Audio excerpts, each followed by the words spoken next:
So you've decided you want to buy a steering wheel to enhance the immersion of your virtual driving experience. You don't want to drop several $100 on a lever-wrapped steering wheel and are looking for something that's easy on your wallet. Let's unbox the Thrustmaster VG Ferrari Racing Wheel Legend Edition and test it out. In the box, you'll find a manual, steering wheel with the base wrapped in a thin plastic wrapping, the bracket with screw that screws through the bracket and into the base of the steering wheel, and finally, the pedal set. The VG is compatible with PC and PS3.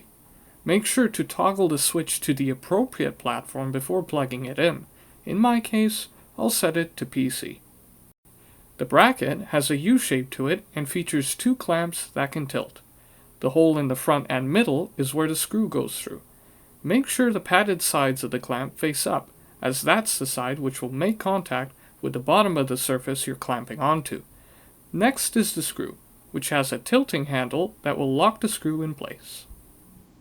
The pedal set comes with just the accelerator and brake pedal. Accelerator has a light resistance to it. The brake pedal has a lot of resistance, even needs me to hold the base in place to keep it stable. In terms of keeping it stable, you do have rubber grips on the bottom.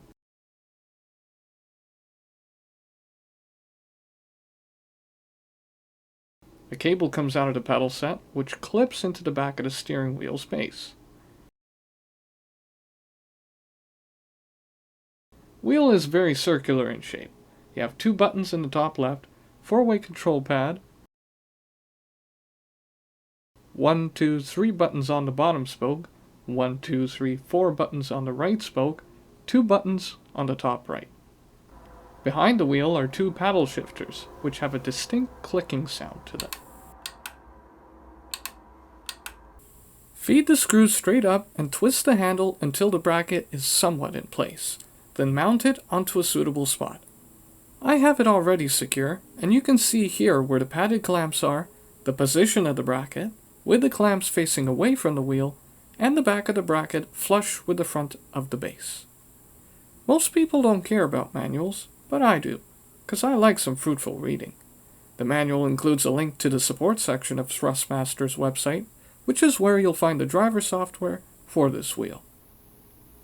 The Thrustmaster VG wheel has 90 degrees of rotation to the right, 90 degrees to the left, meaning if you're driving vehicles where the in-game steering wheel will turn 360 degrees several times over, you'll need to hold your physical wheel at 90 degrees and wait for the virtual wheel to turn.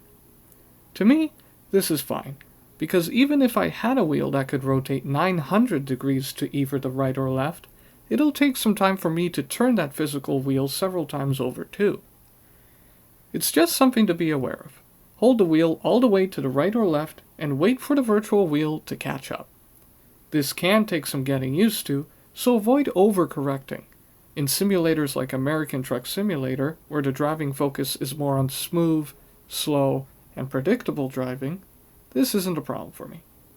After trying the wheel out for a few days, I would recommend pulling your hands inwards together towards the center of the wheel while doing tight turns, as the wheel is only secured by a tight gripping clamping system. Having said that, by pulling my hands inwards while preparing for tight turns, the wheel no longer moves backwards, forwards, or to the side unexpectedly. I exaggerated the effect of pushing your hands in by just pushing my fingers in to demonstrate just how much of a difference it makes. The pedals, admittedly, out of the box don't offer much in terms of securement. I took to taping my pedal set to the frame of my desk to secure it. It doesn't look pretty, but it keeps it firmly in place.